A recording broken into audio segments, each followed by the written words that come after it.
ഒരുപാട് നാളുകൾക്ക് ശേഷമാണ് എറണാകുളം ശ്രീധറിൽ ഞാൻ സിനിമ കാണാൻ പോയത്. സിനിമ ഇറങ്ങി 4-5 ദിവസമായതുകൊണ്ടാണോ അതോ വീക്ക് ഡേയ്സ് ആയതുകൊണ്ടാണോ വലിയ ആളൊന്നും ഉണ്ടായിരുന്നില്ല. ഫസ്റ്റ് ഞാനാണ് എത്തിയത്, പിന്നെ കുറച്ച് ആൾക്കാരുണ്ട്. അങ്ങനെ സിനിമ തുടങ്ങി. ബാക്കി സിനിമയെക്കുറിച്ച് പറയാം. ഡ്യൂഡ് എന്ന ഈ പടം കാണാൻ ഒരൊറ്റ പേര്, പ്രദീപ് രംഗനാഥൻ, പിന്നെ മമിത ബൈജു. ഇവർ രണ്ട് തമ്മിലുള്ള കെമിസ്ട്രി എങ്ങനെയായിരിക്കും കാണാനാണ് നമ്മളെല്ലാവരും ഈ സിനിമ കാണാൻ പോയത്.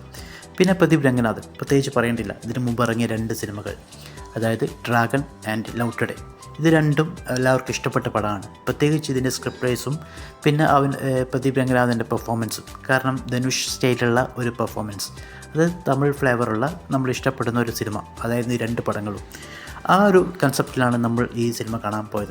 ഇതും പ്രദീപ് രംഗനാഥൻ്റെ ഫ്ലേവറുള്ള സിനിമ തന്നെയാണ്.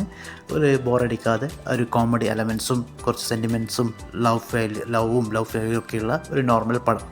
പക്ഷേ ഈ പടത്തിനെ കുറിച്ച് പറയുകയാണെങ്കിൽ നല്ല രസത്തിലാണ് ഈ പടം പോയത്. അതായത് ഫസ്റ്റ് ഹാഫൊക്കെ ഒരു പ്രദീപ് രംഗനാഥ് ഫ്ലേവറുള്ള നല്ലൊരു ടിപ്പിക്കൽ തമിഴ് സിനിമ തന്നെ. നല്ലൊരു രസത്തിൽ പാട്ടും ലവ് ഫെയിലും ഒക്കെ ഈ ഫസ്റ്റ് ഹാഫിലുണ്ടായിരുന്നു.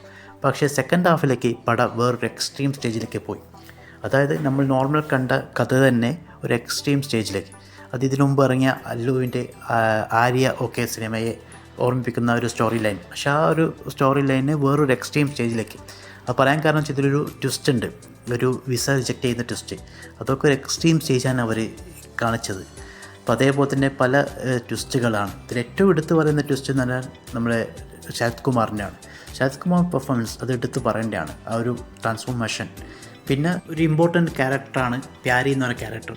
പക്ഷേ ആ ക്യാരക്ടറിനെ കൂടുതൽ ഡെപ്തായിട്ട് സ്ക്രിപ്റ്റിൽ പറയുന്നില്ല. ക്യാരക്ടർ എന്താണ് ചെയ്യുന്നത്, ക്യാരക്ടർ എന്താണ് വർക്ക് ചെയ്യുന്നത്, അങ്ങനത്തെ രീതിയിലൊന്നും എക്സ്റ്റാബ്ലിഷ് ചെയ്യാതെ ജസ്റ്റ് ഒരു നോർമൽ ക്യാരക്ടറായി ആ ക്യാരക്ടറെ മാറ്റി. ആ ക്യാരക്ടറാണെങ്കിൽ ഈ സ്റ്റോറിയിൽ ഏറ്റവും ഇമ്പോർട്ടൻറ്റ് ക്യാരക്ടറും കൂടിയാണ്. പിന്നെ ഇതൊരു ലവ് സിനിമയാണ്. പക്ഷേ ആ ഒരു ഫ്ലേവറിലേക്ക് ഇതിലേക്ക് എത്തിക്കാൻ പറ്റിയിട്ടില്ല. കാരണം എന്തൊക്കെയോ ലോജിക് പ്രശ്നങ്ങളുണ്ടായിരുന്നു. സ്ക്രിപ്റ്റിലാണെങ്കിൽ നമ്മൾ ഒരുപാട് എക്സ്ട്രീം സ്റ്റേജിലേക്ക് പോയി. ഒരു സെക്കൻഡ് ഹാഫാണ് ഈ പടത്തെ ഏറ്റവും ഡൗണിലേക്ക് പോയത്. ഫസ്റ്റ് ഹാഫിൻ്റെ ഒരു ഹപ്പ് സെക്കൻഡ് ഹാഫിലുണ്ടായില്ല. അങ്ങനെ ഒറ്റ വാക്കിൽ പറയുകയാണെങ്കിൽ ഇതൊരു നോർമൽ പ്രദീപ് രംഗനാഥൻ സിനിമ, ഒരു 1 ടൈം വാച്ചബിളായിട്ടുള്ള ഒരു നോർമൽ പടം. ഇതിനു മുമ്പുള്ള ലവ് ടുഡേ, ഡ്രാഗൺ എന്ന സിനിമയെ കമ്പയർ ചെയ്യുകയാണെങ്കിൽ അതതിൻ്റെ ഡൗണിൽ കിടക്കുന്ന ഒരു normal cinema. XM channel, please subscribe and like.